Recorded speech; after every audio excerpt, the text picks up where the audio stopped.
गुरुदेव भगवान की जय। महर्षि रमन से एक भक्त ने प्रश्न किया कि भगवान कलेशों से कैसे बचें। महर्षि ने कहा, क्या कलेश का कोई आकार है? वथा के संकल्प ही कलेश है। मन की इतनी क्षमता नहीं है कि इनको रोक सकें। भक्त इस प्रकार की मानसिक शक्ति किस प्रकार प्राप्त करें? महर्षि जवाब दिया, ईश्वर की आराधना से। भक्त सर्वव्यापक परमात्मा का ध्यान समझने में कठिन है। महर्षि, ईश्वर को अकेला रहने दो, अपनी आत्मा में टीके रखो। भक्त जप किस प्रकार करें? मंत्रों का जप। महर्षि, जप दो प्रकार का है, स्थूल तथा सूक्ष्म। सूक्ष्म जप, उस पर ध्यान है और यह मन को शक्ति देता है। भक्त परंतु ध्यान के लिए मन स्थिर नहीं होता। महर्षि, इसका कारण है शक्ति का कम होना। भक्त प्राय संध्या यंत्रवत की जाती है, इसी प्रकार अन्य धार्मिक क्रियाएं भी। क्या यह लाभदायक है? यह क्या ठीक नहीं होगा कि जप आदि उनका अर्थ जानकर किया जाए? महर्षि, ओम ओम। एक गुजराती सज्जन ने श्री भगवान से प्रश्न किया कि ऐसा कहा जाता है कि मृत्यु के बाद हमें पाप तथा पुण्य का फल भोगने के लिए हमारी इच्छा पर छोड़ दिया जाता है, अर्थात उनका क्रम हमारी इच्छा पर छोड़ दिया जाता है कि क्या यह ऐसा है? महर्षि जवाब दिया, मृत्यु के बाद होने वाली घटनाओं पर प्रश्न क्यों करते हो? यह क्यों पूछते हो, क्या मेरा जन्म हुआ था? क्या मैं पिछले कर्मों का फल भोग रहा हूँ आदि? कुछ देर बाद जब तुम सुषुप्ति में होगे तब ये प्रश्न नहीं उठेंगे। क्यों? क्या तुम जो सुषुप्ति में थे उससे अब भिन्न हो? तुम भिन्न नहीं हो। ये प्रश्न अब क्यों उठ रहे हैं जबकि सुषुप्ति में नहीं उठते? इसे मालूम करो।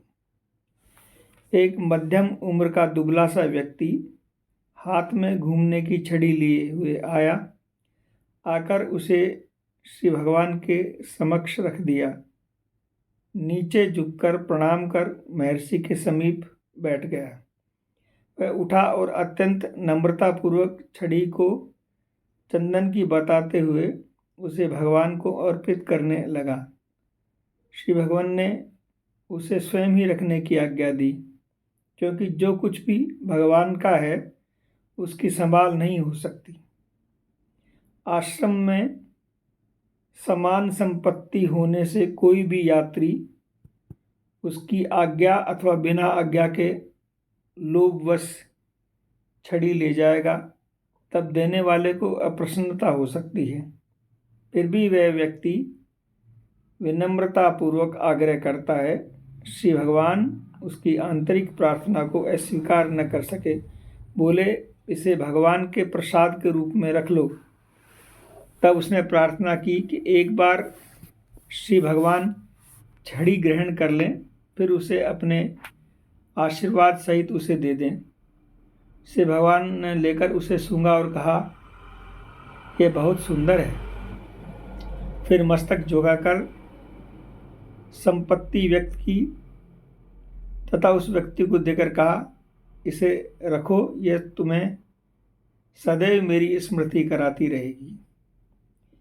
एक महारानी साहिबा ने मध्य और सौम्य शब्दों में किंतु स्पष्ट स्वर में कहा, महाराज जी, मेरा परम सौभाग्य है कि आपका दर्शन कर सकी। मेरे नेत्र आपके दर्शन से कृतार्थ हैं और मेरा कान आपकी वाणी सुनकर कृतार्थ है। मनुष्य जिस जिस वस्तु की कामना करता है, ईश्वर कृपा से वह सब मुझे प्राप्त है। महारानी की वाणी रुद्र हो गई। मन की प्रबल शक्ति के सहारे वे स्वस्थ हो पुनः धीरे धीरे बोलने लगी। मेरे पास वह सब कुछ है जो चाहिए एक मानव की जिसकी इच्छा कर सकती है, किंतु मैं मानसिक शांति से वंचित हूँ। इसे कोई रोकता है, संभवतः मेरा प्रारब्ध। कुछ क्षणों तक मौन का साम्राज्य रहा। तदुपरांत महर्षि अपनी स्वाभाविक कोमलता से बोले, ठीक है, जो कहा जा सकता था कहा गया है। अच्छा, प्रारब्ध क्या है? प्रारब्ध कुछ नहीं है। समर्पण करो, सब ठीक हो जाएगा। सारा दायित्व प्रभु पर छोड़ दो, स्वयं भार वहन न करो, तब प्रारब्ध तुम्हारा क्या कर सकेगा। भक्त, समर्पण असंभव है। महर्षि, हाँ, प्रारंभ में पूर्ण समर्पण असंभव है। आंशिक समर्पण निश्चय ही सबके लिए सुलभ है। समय आने पर उसमें पूर्ण समर्पण हो जाएगा। अच्छा, यदि समर्पण असंभव है तो क्या किया जा सकता है? मानसिक शांति नहीं है, उसको प्राप्त करने में तुम असमर्थ हो, वह केवल समर्पण से हो सकता है। वक्ता, अच्छा, क्या आंशिक समर्पण से प्रारब्ध नष्ट हो सकता है? अरे हाँ, निश्चित ही, महर्षि ने कहा। भक्त ने फिर पूछा, प्रारब्ध क्या पिछले कर्मों का फल नहीं है? महर्षि ने कहा, यदि ईश्वर को समर्पण कर दोगे तो ईश्वर उसको देख लेगा। भक्त, यह ईश्वर का विधान होने से ईश्वर ही इसको अन्यथा कैसे करेगा? महर्षि ने कहा, सब केवल उसमें है। भक्त, ईश्वर का दर्शन कैसे हो? महर्षि, अंदर यदि मन को अंतर्मुख कर लें तो ईश्वर आंतरिक चैतन्य के रूप में अभिव्यक्त होता है। भक्त, ईश्वर सब में है। उन सब पदार्थों में जो हम देखते हैं, कहा जाता है हमें उन सब में ईश्वर का दर्शन करना चाहिए। जय जय श्री राधे, निताई और हरि बोल।